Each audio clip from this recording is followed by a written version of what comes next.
warahmatullahi wabarakatuh. Perkenalkan, nama saya Ismail dari jurusan Pendidikan Teknik Mesin Universitas Sriwijaya angkatan 2020. Di sini saya akan memenuhi tugas perkembangan dan pertumbuhan peserta didik. Dan di sini saya akan membuat podcast untuk menjawab beberapa pertanyaan dari Bapak Elfahmi SPD MPDT selaku dosen pembimbing mata kuliah perkembangan dan pertumbuhan peserta didik. Baiklah, langsung saja saya akan membuat podcast bersama teman saya Muhammad Priyantama Gunawan. Check it out.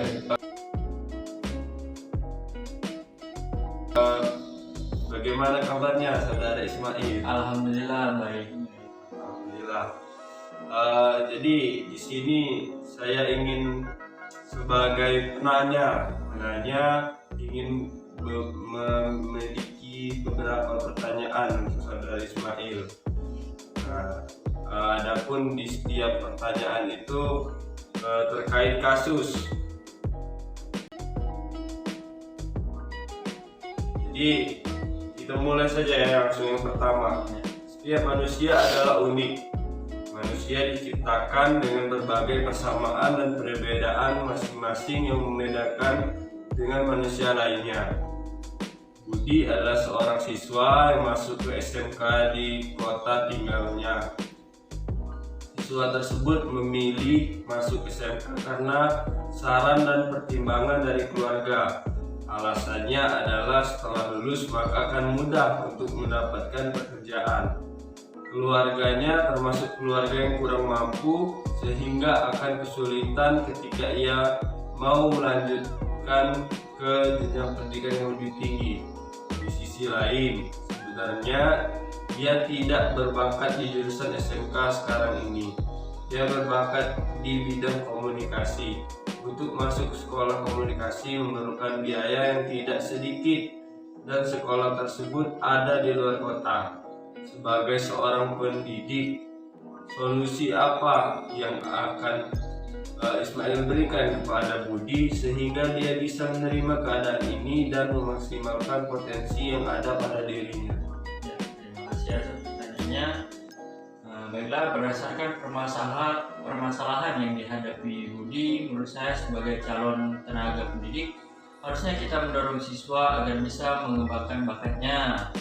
Nah, seperti yang dialami oleh Budi, nah kita sebagai pendidik juga memberikan Budi motivasi bahwa bakat yang ia punya juga bisa dikembangkan di SMK. Nah, meskipun dia harus menguasai dua bidang sekaligus, sebenarnya tidak jadi masalah ya. Nah, kemudian agar pembelajaran berjalan dengan lancar, kita sebagai pendidik harus selalu berbicara dan menjadi tempat cerita dan untuk siswa, karena dengan begitu siswa akan merasa terbuka terhadap gurunya. Kemudian menggunakan metode pengajaran yang tepat kepada siswa tersebut, dan kita lebih mudah mengetahui dan memahami apa sih kelebihan dan kekurangan dari siswa tersebut agar terciptanya proses belajar mengajar yang baik. Kasus Budi yang kurang biaya, kita bisa memberikan edukasi tentang masuk perguruan tinggi, beasiswa dan lain sebagainya. Budi yang kurang biaya banyak sekali beasiswa yang akan menjamin untuk melanjutkan ke jenjang yang lebih tinggi. Itu. Dengan itu tugas kita sebagai pendidik yang untuk terus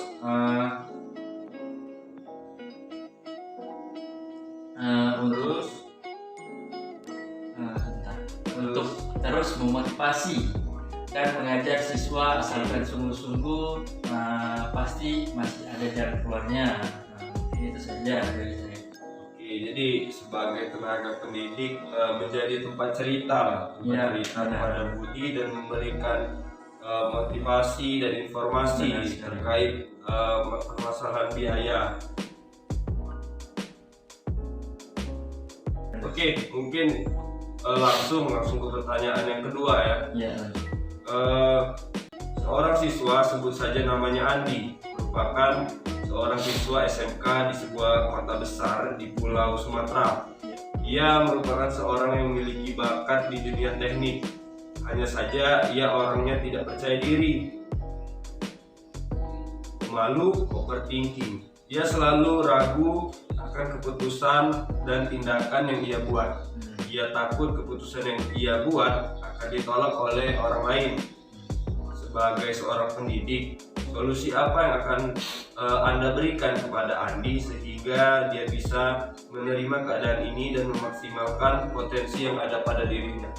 Nah, jadi menurut saya sebagai calon tenaga pendidik ada beberapa hal yang akan saya terapkan nantinya. Untuk mengatasi siswa yang kurang percaya diri, pemalu, dan overthinking seperti Andi, pertama kita sebagai pendidik harus melakukan pendekatan. Nah, pendekatan tersebut terlebih dahulu kepada siswa, seperti memberikan pertanyaan, kenapa dia tidak percaya diri, kenapa dia selalu berpikir buruk, dan tanyakan juga alasannya kenapa.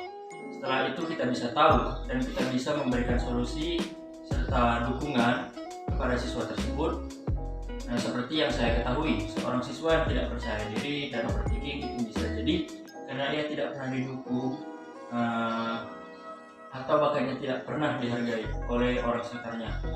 Dengan begitu, ia akan berubah menjadi sosok yang tidak percaya diri dan sering overthinking. Maka kita sebagai tenaga pendidik harusnya memotivasi dan selalu memberikan support agar siswa tersebut bisa mengembangkan bakat yang ia punya. Seperti hal dari kecil, contohnya kita menghargai atas apa yang ia capai, atau bisa juga kita berikan hadiah atas prestasinya. Dengan begitu ia semangat untuk mengembangkan bakatnya yang ia miliki, dan insya Allah dia bisa menjadi sosok yang percaya diri. Oke, jadi kembali lagi seperti yang pertanyaan pertama tadi, jawaban pertama tadi yaitu sebagai tempat cerita. Iya, benar. Sebagai tempat cerita dan selalu memotivasi. Tentunya memotivasi lah siswa-siswa yang mempunyai kendala seperti itu kan. Iya, benar sekali. Oke.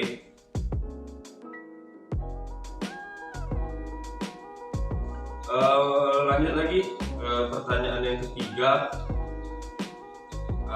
yaitu pembelajaran tatap muka telah berubah menjadi pembelajaran tatap maya.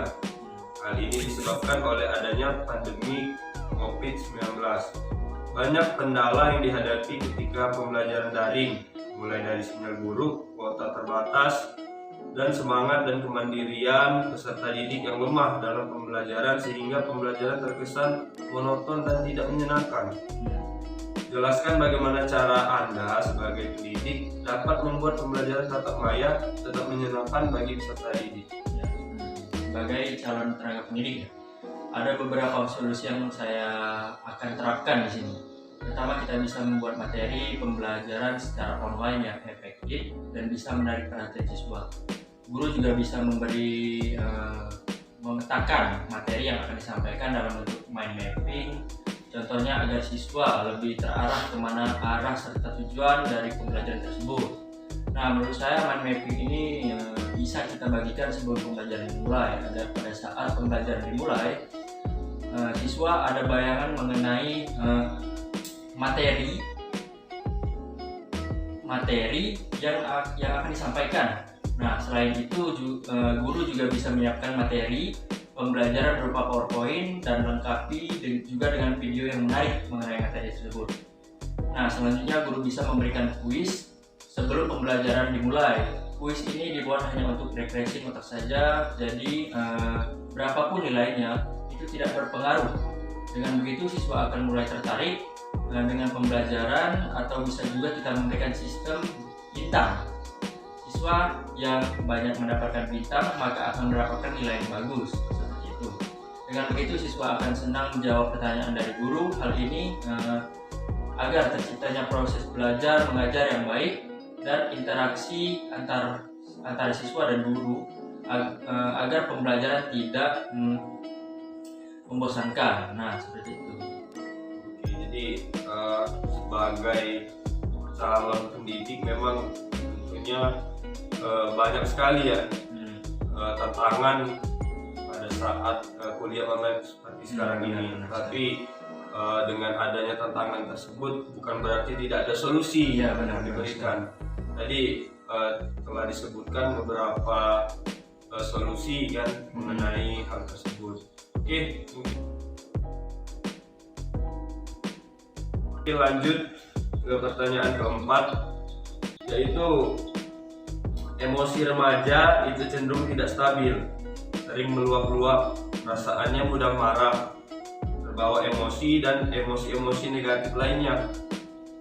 Terkadang sikap itu diarahkan ke hal-hal negatif. Bagaimana tindakan kita sebagai pendidik untuk mengatasi hal tersebut? Nah, menurut saya ya, dalam menghadapi siswa yang emosional, sebaiknya guru jangan mudah terbawa arus emosional yang bersifat negatif. Stempel atau cap negatif akan menyebabkan hubungan guru dan murid menjadi tersekat seperti itu. Tidak netral, bahkan penuh dengan prakonsepsi negatif. Untuk menghindari hal-hal seperti itu, guru harus menjadi sosok yang pemaaf, dan seorang guru harus memahami bahwa anak berbuat kesalahan lebih karena dorongan naluri kekanak-kanakannya. Nah, jadi pertimbangan rasionalnya, buatlah kondisi interaksi kembali netral dengan kata maaf, dan membimbing murid dengan cara yang halus dan lembut. Maka perlahan mereka akan mengerti dan mau berubah untuk menjadi lebih baik.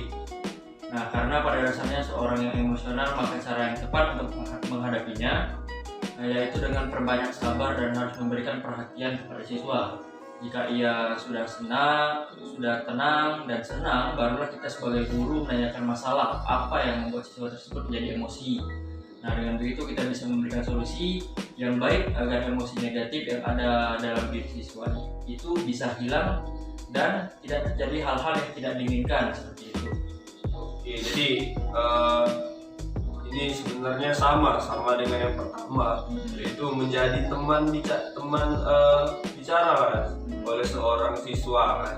Dan tetapi di sini yang baru yaitu dengan meminta maaf. Ya, benar sekali. Meminta maaf dan menjadi lebih sabar lah kan, kita sebagai orang yang lebih dewasa, dan juga kita menghadapi siswa yang emosi ya seperti itu kan, namanya darah muda kan. Iya, benar. Menggebu-gebu. Oke, baik. Lanjut ke pertanyaan yang terakhir. Nah, yang terakhir bukan kedua terakhir. Yang kelima, hidup ini unik.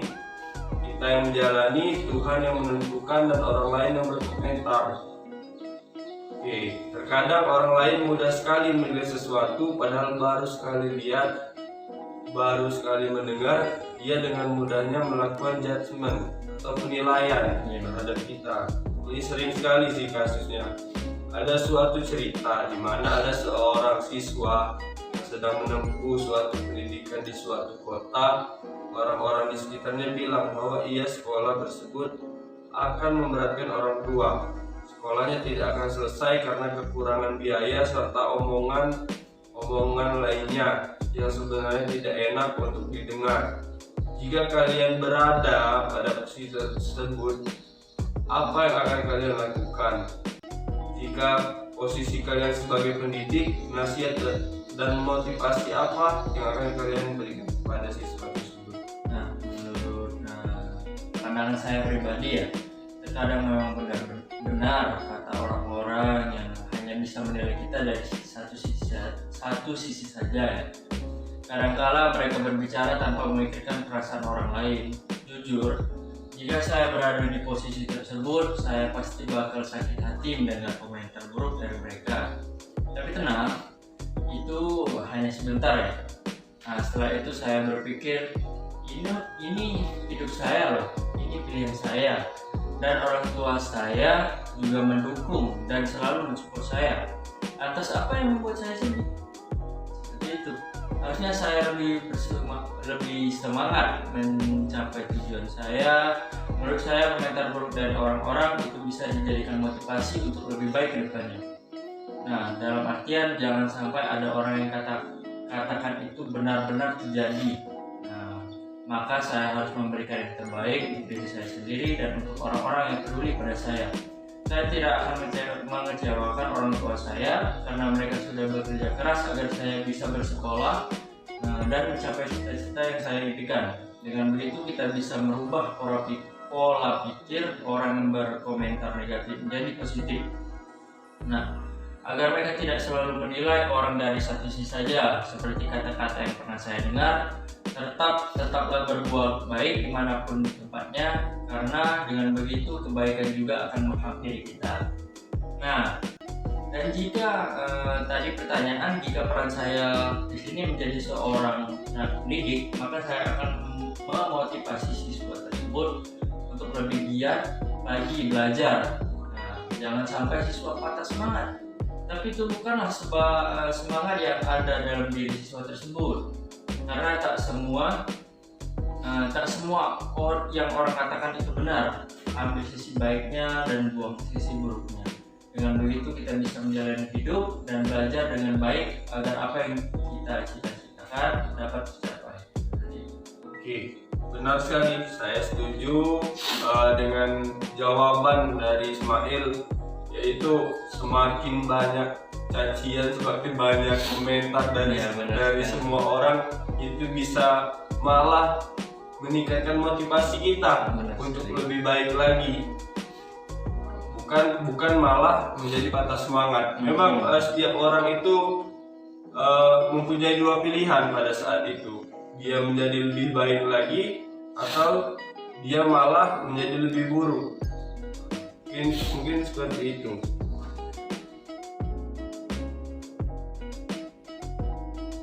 Oke, ini pertanyaan terakhir, yaitu kata-kata motivasi apa yang paling mempengaruhi hidup Anda sehingga Anda menjadi lebih semangat dan berbahagia dalam menjalani hidup. Nah, itu kata-kata motivasi ya sangat berpengaruh untuk diri kita sendiri. Nah, jadi kata-kata motivasi saya semenjak dari kecil sampai sekarang ini yaitu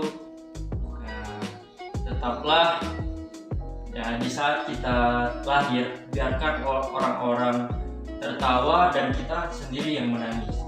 Nah, kemudian di saat kita sudah besar, ya kita sudah banyak menempuh kehidupan, di saat matinya kita sendiri yang tersenyum dan biarkan orang lain yang menangis. Mungkin itu saja dari saya. Terima kasih. Oke. Kata-kata motivasi yang sangat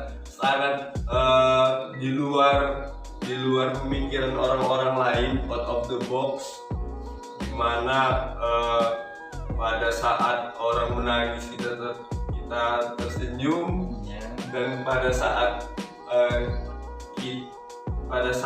kita menangis orang tersenyum. Iya, benar. Pada saat kecil kan. Dan akhirnya pada saat kita meninggalkan mereka menangis.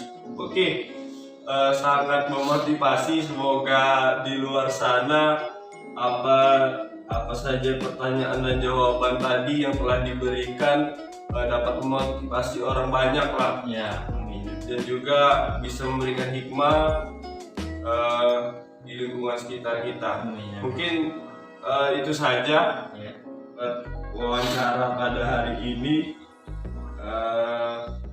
Mohon maaf apabila ada salah kata. Saya juga mohon maaf. Intinya terima kasih telah menjawab beberapa pertanyaan tadi.